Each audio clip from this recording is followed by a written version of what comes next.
হাইলাকান্দি জেলার ভোট গণনা প্রক্রিয়ায় রীতিমতো তাণ্ডব চালিয়েছে খারাপ আবহাওয়া। প্রতিকূল আবহাওয়ায় বৈদ্যুতিক বিভ্রাট, ঝড়, তুফান, বৃষ্টিকে সঙ্গী করে অত্যন্ত স্লথ গতিতে গণনা প্রক্রিয়া চলছে হাইলাকান্দিতে। ইতিমধ্যে গণনার বেশ কিছু তথ্য আমাদের হাতে এসে পৌঁছেছে। এআইইউডিএফ এর দুই সতীর্থ বিধায়ক নিজাম সুজামের সমর্থিত দুই প্রার্থী জহিরুল দেলোয়ারের মধ্যে চলছে হাড্ডাহাড্ডি লড়াই। অন্যান্য আপডেটে আমরা নজর রাখবো, তার আগে আমরা দেখবো এই মুহূর্তে চলছে দ্বিতীয় রাউন্ডের ভোট গণনা। যেহেতু আমরা আগেই জানিয়েছি যে প্রতিকূল আবহাওয়ার কারণে সেখানে অত্যন্ত ধীর গতিতে ভোট গণনা চলছে। সবেমাত্র দ্বিতীয় রাউন্ডের ভোট গণনা চলছে সেখানে। তুলনামূলক বরাক উপত্যকার মধ্যে ভোট গণনায় সব থেকে পিছিয়ে রয়েছে হাইলাকান্দি জেলা। মোট 8টি রাউন্ডে গণনা প্রক্রিয়া সম্পন্ন হবে সেখানে। বিজেপির দলীয় সূত্রে পাওয়া তথ্য মতে জানা গেছে যে 12টি আঞ্চলিক পঞ্চায়েত সদস্য পদে জয়লাভ করেছেন বিজেপি প্রার্থীরা।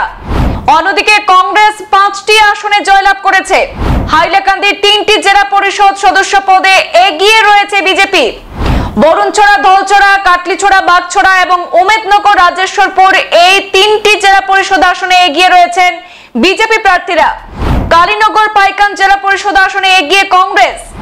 আলগাপুর, কাঞ্চনপুর জেলা পরিষদ আসনে বিজেপি প্রার্থী থেকে এগিয়ে কংগ্রেস।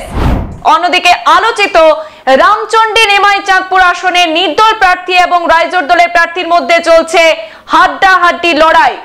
আলগাপুরে বিধায়ক নিজামউদ্দিন চৌধুরী সমর্থিত রাইজোর দলের প্রার্থী জহিরুল এবং কাটলিচড়া বিধায়ক সুজামউদ্দিন লস্কর সমর্থিত নির্দল প্রার্থী দেলোয়ার হোসেনের মধ্যে শুরু থেকেই রীতিমতো স্নায়ুর লড়াই চলছে। বেশিরভাগ কেন্দ্র উভয় প্রার্থী কিন্তু রীতিমতো একে অপরকে একেবারে টক্কর দিয়ে কিন্তু ভোট লাভ করেছেন। গণনার শেষ অবধি এই হাড্ডাহাড্ডি লড়াইয়ের শেষ পর্যন্ত ছোট ব্যবধানে যে কারো জয়ের সম্ভাবনা রয়েছে বলে এখনো পর্যন্ত মনে করছেন রাজনৈতিক অভিজ্ঞ মহল। আমাদের পাঁচগ্রামের প্রতিনিধি নুরুল হাসানের কাছে হাইলাকান্দির গণনার কিছু আপডেট আমরা শুনে নেব সরাসরি তার কাছ থেকে। হাইলাকান্দিতে এখনো পর্যন্ত একদম শান্তিপূর্ণভাবে চলছে সকাল থেকে ভোট গণনা। হাইলাকান্দি জেলায় এখনো পর্যন্ত আমরা যা খবর পেয়েছি 3টি রাউন্ডের ভোট গণনা শেষ হয়েছে এবং হাইলাকান্দিতে এখনো পর্যন্ত দলীয় সূত্রে পাওয়া খবর অনুযায়ী এখনো পর্যন্ত বিজেপির 12 জন প্রার্থী এপি পদে জয়ী হয়েছেন এবং কংগ্রেস 5টি আসনে এপি পদে জয়ী হয়েছে। এবং আমরা এখন পর্যন্ত যা খবর পেয়েছি 3 নম্বর রাউন্ড শেষে আলগাপুর, কাঞ্চনপুর জেডপিসি আসনে এগিয়ে রয়েছে বিজেপি প্রার্থী এবং নারায়ণপুর, বন্দুকমারা জেডপিসি আসনে কংগ্রেস প্রার্থী 3156 ভোটে এগিয়ে রয়েছেন এবং পাইকান, কালীনগর জেডপিসি আসনে কংগ্রেস প্রার্থী নাসিমা ফেরদৌসি 3 নম্বর রাউন্ড শেষে এগিয়ে রয়েছেন 3100 সামথিং ভোটে এবং রামচন্ডী, নিমাইচাঁদপুর জেডপিসি আসনে 3 নম্বর রাউন্ড শেষে এগিয়ে রয়েছেন নির্দল প্রার্থী দিলওয়ার হোসেন।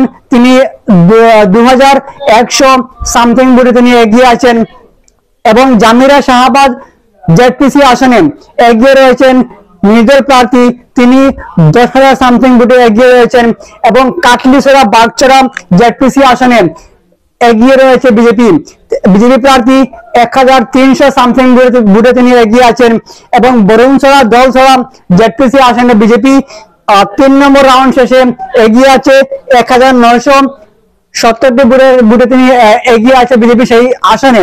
এবং ইতিমধ্যে আমরা খবর পেয়েছি হাইলাকান্দি জেলায় মোট 8টি রাউন্ডে সম্পন্ন হবে গণনা এবং ইতিমধ্যে আমরা যা খবর পেয়েছি 3টি রাউন্ড শেষ হয়েছে, 4 নম্বর রাউন্ড চলছে গণনা এবং ইতিমধ্যে বিজেপির 12 জন এপি পদে প্রার্থী জয়ী হয়েছেন এবং কংগ্রেস 5টি আসনে জয়ী হয়েছে। এপি পদে কংগ্রেস 5টি আসনে জয়ী হয়েছে, তার মধ্যে একটি হচ্ছে মহাদেবপুর জিপির কংগ্রেস প্রার্থী রুবি বেগম, তিনি জয়ী হয়েছেন ইতিমধ্যে।